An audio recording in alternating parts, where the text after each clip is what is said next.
When I was a kid, I would often hop onto the family PC to trawl the internet for free games to play. That included countless hours on flash game sites like Miniclip and Girls Go Games. But as soon as I discovered MMOs, my attention switched to titles like Toontown Online and even Bin Weevils. From dancing around in a pizza parlour to begging for money on the streets of Lumbridge, I found these virtual places absolutely mesmerising, pleading with my parents for their credit cards so I could buy membership, but alas, most of my efforts were in vain. Still, that didn't stop me from finding new games to play once I grew tired of free-to-play content, and I stumbled upon more unconventional MMOs like The Endless Forest, which graced my free time during school holidays. While my memories painted these games in a certain light in my nostalgia-tinted mind, when I returned to some of these games in recent years, I was often rudely reminded that they didn't actually look as enchanting as I remembered. Obviously, graphical standards have evolved a lot since the mid-2000s, and while I wasn't expecting a revisit of these titles to be a showcase of hyperrealism, there was a certain look that I couldn't find no matter how much I searched. I knew I was hunting for a more fantasy-based setting with a slightly stylized art direction reminiscent of that era, but I just couldn't find a game that represented my false memory no matter how much I scoured the internet. And so for a very long time, I gave up. That was until a few months ago. After being introduced to the surreal masterpiece that is Garage Bad Dream Adventure, I curiously went to see if the developers who worked on porting that game perhaps had other titles they were associated with. Checking their website, I noticed there was a web and mobile game they made called Triglav, but after scrolling for a bit, I spotted a post about an online RPG called Ninelives. As I browsed through, I laid my eyes on screenshots and footage from the game for the first time, and I was convinced that this was the look that I was searching for. Sadly, the most recent post was an announcement for the suspension of the game's development, though my hope returned slightly when I read that the server would be kept up for as long as possible. I held my breath until I found a download link and rushed to install it, praying that it would still work. And to my relief, a main menu appeared on screen, depicting a grand settlement with nothing but the peaceful ambience of the wind and the chirping birds gently stirring in my ears. I created a new character, selecting a human mage for my first adventure into this unknown world before being shown a brief cutscene rising from beneath the water. Suddenly, the camera fell into position, handing me control as I looked upon the desolate scene in front of me, with its wreckage and bodies strewn everywhere. I made my way through this introductory path, enveloped by the bizarre emptiness of the world around me until I faced the same mysterious city that furnished the main menu, now with the context of its given name, the Crimson Crest. Instead of going straight for the next quest marker, I perused the various establishments that this new place had to offer, despite being still very unfamiliar with the mechanics and inner workings of Ninelives. There were numerous shops selling weapons, potions, and even pets, that at this point I was nowhere near being able to afford the cost of. I discovered the Grand Bank near the city centre offered free storage, and the option to buy more slots, though these were being sold using a currency that could only be purchased using real money, and was no longer available. And that's when it dawned on me that this city, or rather this world, has been untouched for years. It's as though it's stranded in an exe file, disconnected from anything that it was previously, as well as anything that it could have been in the future. Yet the restaurant was still serving meals to its NPC customers, and vendors devotedly attended to their market stalls. The inhabitants never stopped their daily routines, no matter if there were no players to see them exist. I couldn't help but become an avid observer of these lands, and I became set on documenting my travels through screenshots and footage. I continued through the winding streets of the city and walked into the inn, once again witnessing another lovingly decorated interior, but this time with an extra detail. I turned to face the singer on stage when I noticed the music had transitioned to a new track, with soft vocals and the background rustling of the inn's patrons embellishing the atmosphere with conversational ambience. I just had to bask in the serenity of this scene.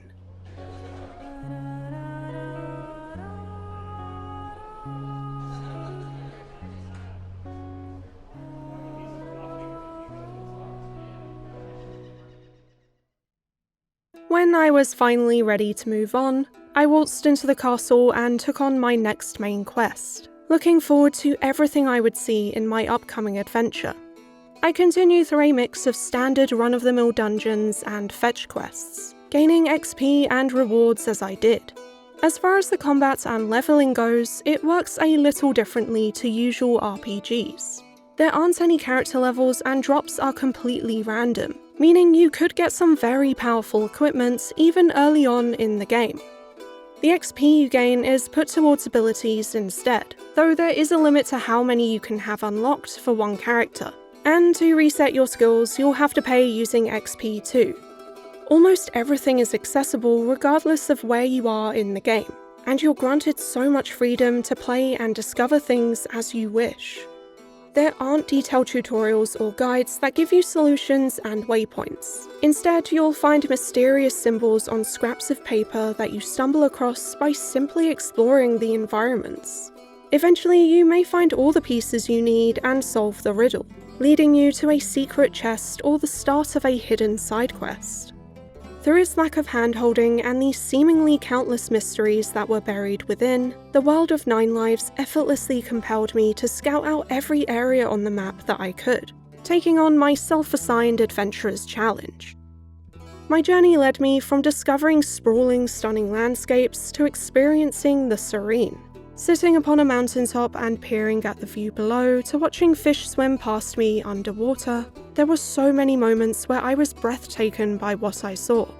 I was always given a chance to revel in it all too, and even though it mechanically doubles as a self-heal button, I would still command my character to sit down and enjoy the scenery with me. There was so much history that I was slowly learning too, and I could uncover remnants of it through ruins and other artifacts.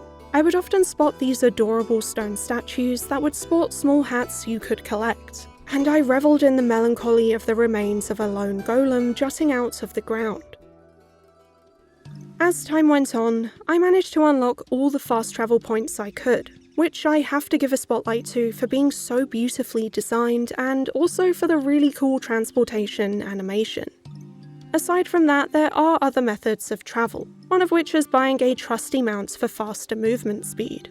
They are pretty expensive, but it made me all the more excited when I finally saved up enough to buy one. During my first few hours of the game, I would notice hot air balloons gliding through the sky, and I assumed that they were just for decoration. But it would be several hours later that I would realise that you can in fact use them to travel around as well. And I also quickly realised that you can jump off them mid-flight. The discoveries wouldn't stop there, as I would find keys to open a well and descend into sewers where an entire pirate ship and treasure hunting quest would be waiting for me. It ended with finding the ship's wheel and sailing out for a short distance before unexpectedly crashing and completing the quest.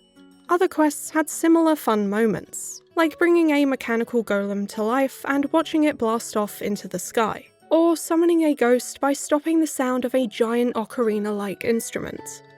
But my strongest memory would be something I encountered completely by accident before even prompting the side quests that would have led me to its location. Essentially, whenever I saw large bodies of water, I would jump in and survey them for anything of interest. So I engaged with my usual habits when I was in the Highlands area, except this time I found a gateway. I was transported to what seemed like a collapsing ancient structure, walking through a corridor where water dripped through the ceiling and echoed as the droplets hit the floor. At the end was a moving platform, and I descended further into the depths. Fishes and underwater plants drifting upwards as I sank below. A haunting vocal track began to play while I gazed upon the virtual aquarium, and I was welcomed into the rest of the sunken ruins with its mechanical golem silently sitting in the occasional recesses of its walls. The rest of it isn't so peaceful as it's filled with enemies, but there would be non-hostile golems patrolling the hallway that I dared not battle with, and instead appreciated. Ninelives offered me the most satisfying sense of discovery I've had in such a long time, partially because I've never seen anyone talk about this game and it felt like I found some hidden treasure of video game history, with everything I uncovered feeling like I was the first person to ever experience it. I wasn't, of course, But with no one else around, it really did give the feeling of waking up super early in the morning and walking around your local streets before anyone is awake. A high street you're used to seeing is still deep in slumber, and you see this familiar feeling place in a completely new light. That's the best way I can describe what playing Ninelives is like. Visiting a game that looks like the MMOs of my memory, except nobody there has woken up yet. I cannot explain how fulfilling it was to finally have a title that would fulfill my longing for such a specific art style and setting. I had to know more, and I couldn't believe my luck when Tota, a developer at SmokymonkeyS, agreed to talk to me about the making of Ninelives. They explained that they were a fan of adventure game books growing up, which are also sometimes called choose-your-own-adventure books. I was reading or playing translated overseas game books and loved the inner artwork, and especially what was drawn in monochrome. I had never seen pictures like that before, and it had a strong impact on me. So I wanted to make a game book by myself. When I started making my own game books, I learned a lot about how games are made. That's because a game book is a medium in which the player can see all the source code. At first I started making game books because I was attracted by the artwork, but my interest eventually shifted to making the game itself. The art style, architecture, and clothing that I saw in Ninelives reminded me of a blend of different cultures, resulting in something that felt very unique to this fantasy world. Every design felt mindful and lovingly crafted, telling their own stories through their appearance. I like mixed culture, like chinoiserie in France in the 17th century. Plus, I'm Japanese, and this country has always been greatly influenced by China, so I'm not limited by any one of these cultures, but trying to create as I'm influenced by all of them. Sometimes people say that what I create looks Japanese, Chinese, or Asian, which is neither correct nor incorrect. I try not to depict only a certain culture when I create. That's because I want to create an imaginary world that is somewhat like reality, but slightly different. As I made my way through the spaces of Ninelives, I couldn't stop thinking about how this wasn't meant to be a single-player experience. Originally, it was designed to be an MMORPG filled with players, and seeing areas so sprawlingly empty, I naturally imagined all the other people that could have been running around and keeping me company. Initially named Project Kirill, this game would be the first that Tota had ever thought of making at around the age of 17. And when it came to bringing this title into reality, they made the assets themselves, as seen in old posts of models and sketches being worked on. However, the project came to a halt when development was suspended in 2016, which was an unsurprising outcome given the overwhelming scale of the game.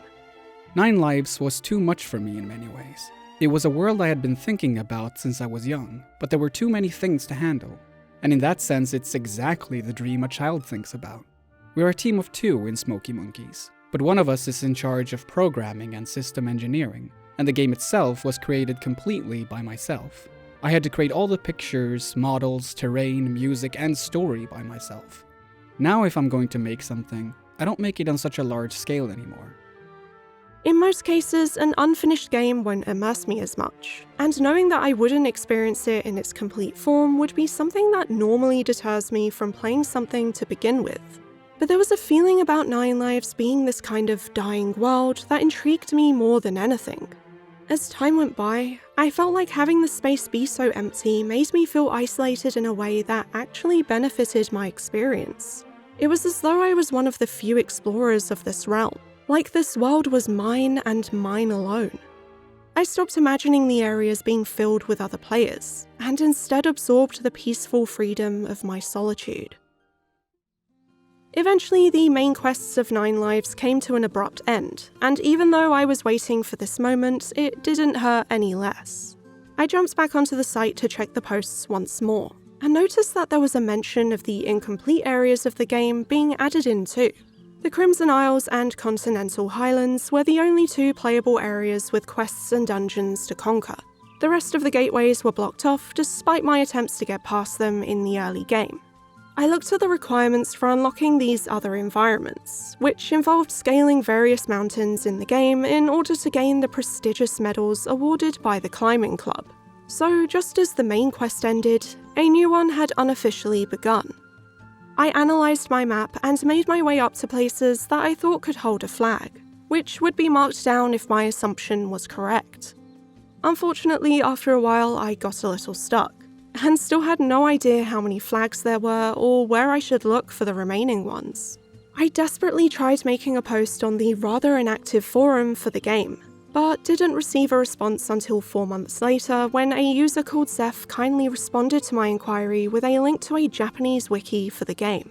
Luckily for me, I found the wiki myself a day or so after I made my post. But it is really cool that people still check the forum because I really didn't believe I'd ever see a reply.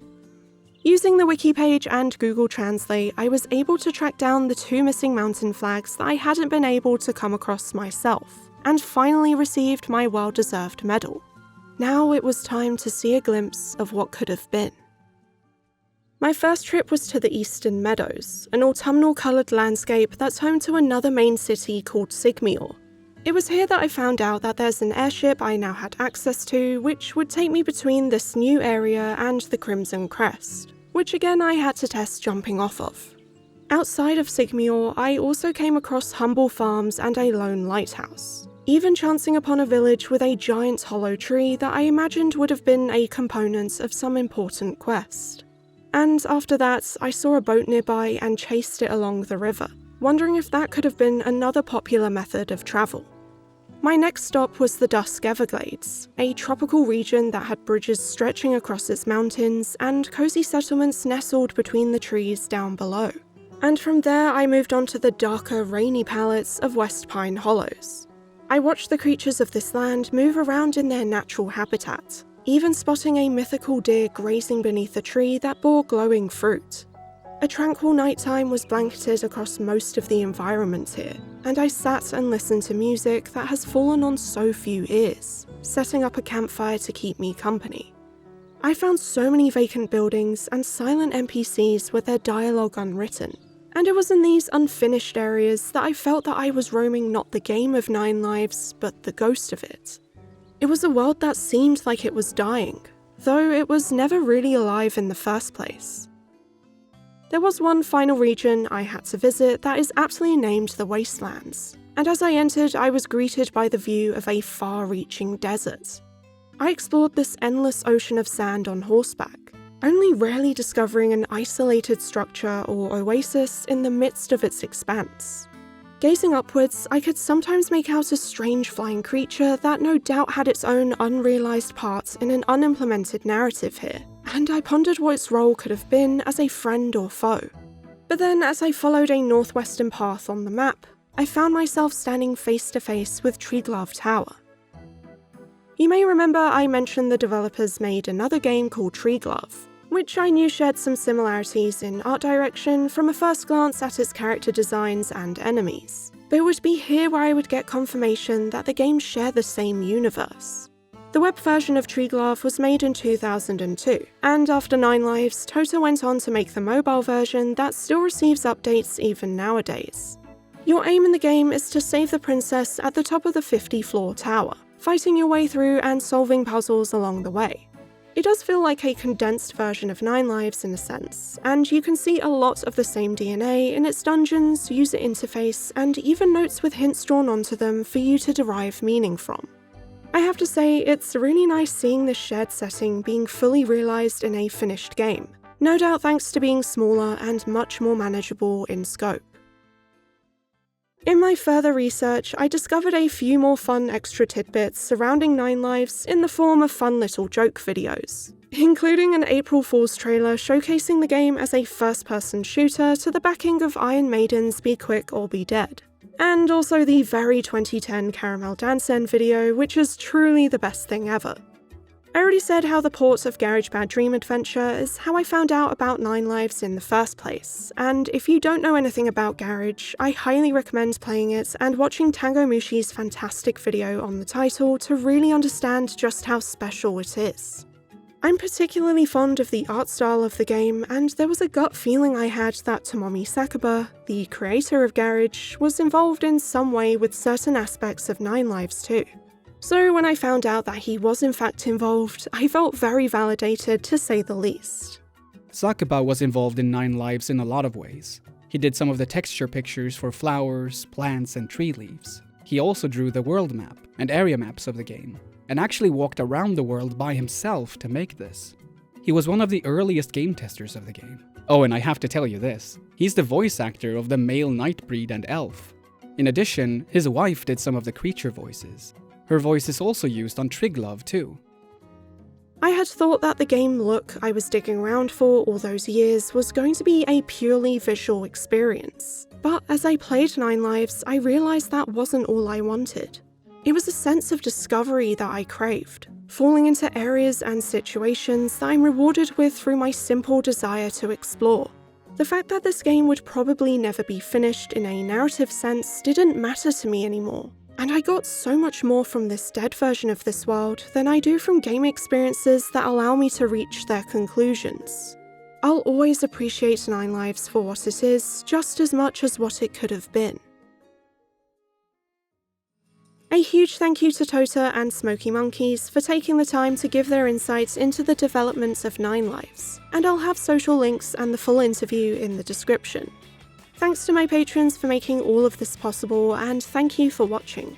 I'll see you in the next one.